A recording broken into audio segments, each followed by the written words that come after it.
Okay, so one more round of solving equations for kind of bringing all kind of ideas together.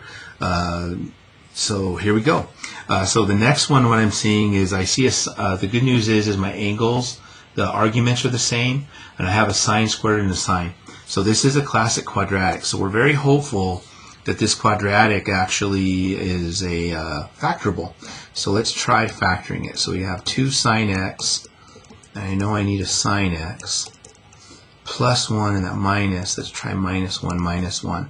So there's a negative 1. There's an yep. So we got it. So it's factor. So we can use our zero factor property. Right? So we get that. Here we end up with the sine of x is equal to 1/2. And here we get that the sine of x is equal to 1.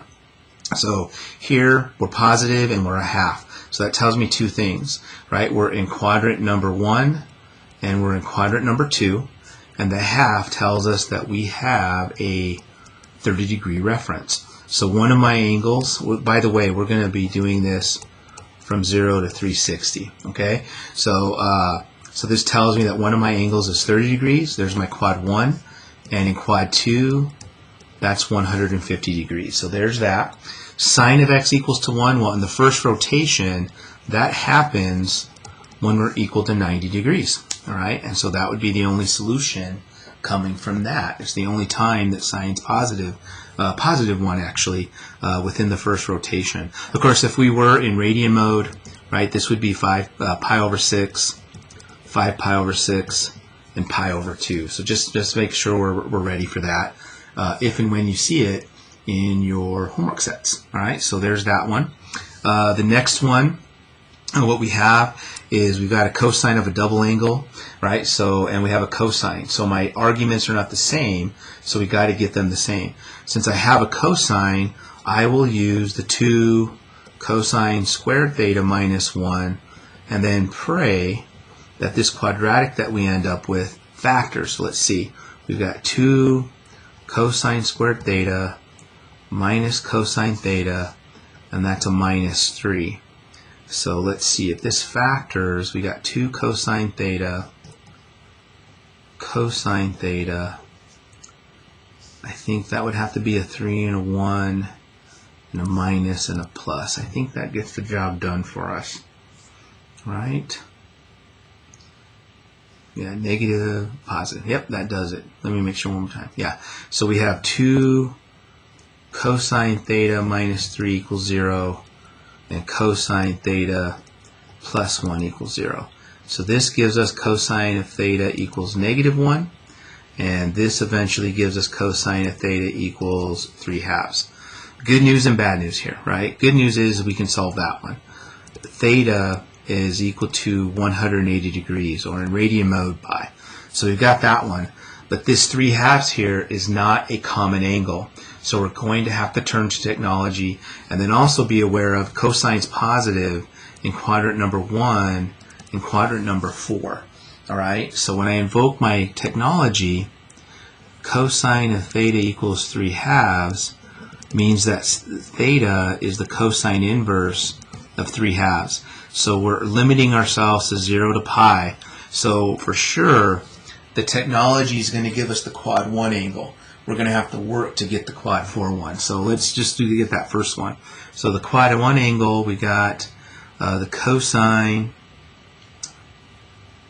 and actually we can stop here, right? Let me go ahead and just really put our thinking caps on, right? 3/2, this is 1.5, right? And that is actually, right, out of the range, if you would, for what's supposed to be happening, because the range would be anything between, the domain would be anything between -1 and 1, and that puts us outside of here. So putting my thinking cap on, that's actually not going to have a solution.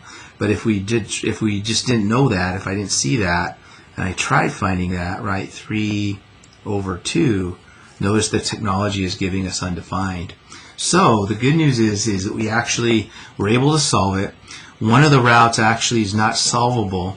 Believe it or not, there's going to be some complex solutions there, but we're basically dealing in reality. And then over here, right, what we end up having is a one true solution. So this equation is only true when we're equal to 180 degrees, or a half rotation in the first full rotation. So that happens from time to time, so please be aware of that.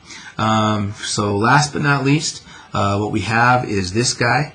So my first problem is that I have a bunch of cosecants and cotangents. So my angles are the same, but my trig identities are not. So let's fix that by, let's see what can we do here. Let's go ahead and change the sines and cosines. So here we're looking at 1 over sine x, and here we're looking at 2.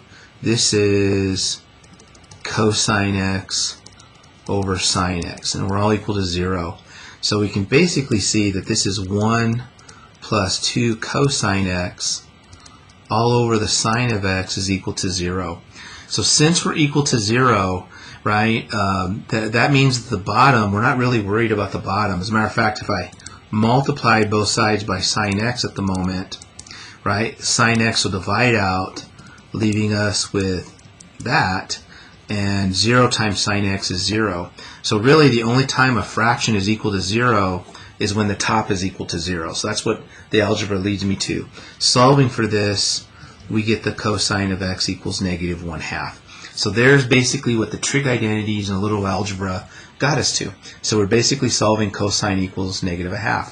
Negative tells us that we're in quadrant number 2 and quadrant number 3. The half tells me that my reference angle is a 60-degree reference. So in quad 2, we're talking about 120 degrees, and in quad 3, we're talking about 240 degrees, which in radian mode is 2 pi over 3 and 4 pi over 3 respectively. So there you have it. So really good things in terms of really good review. Not only algebraic review, but our trig review, all coming together to solve equations. So that wraps up 6.2. If you've got questions, you better ask them. Jump online on Canvas and ask there. Invite me to an office hour and we can talk there. All right, whatever it takes for you guys to help you push through. So I'll talk to you guys when we move into 6.3, and we'll do some fresh videos and some fresh ideas there. See you guys then.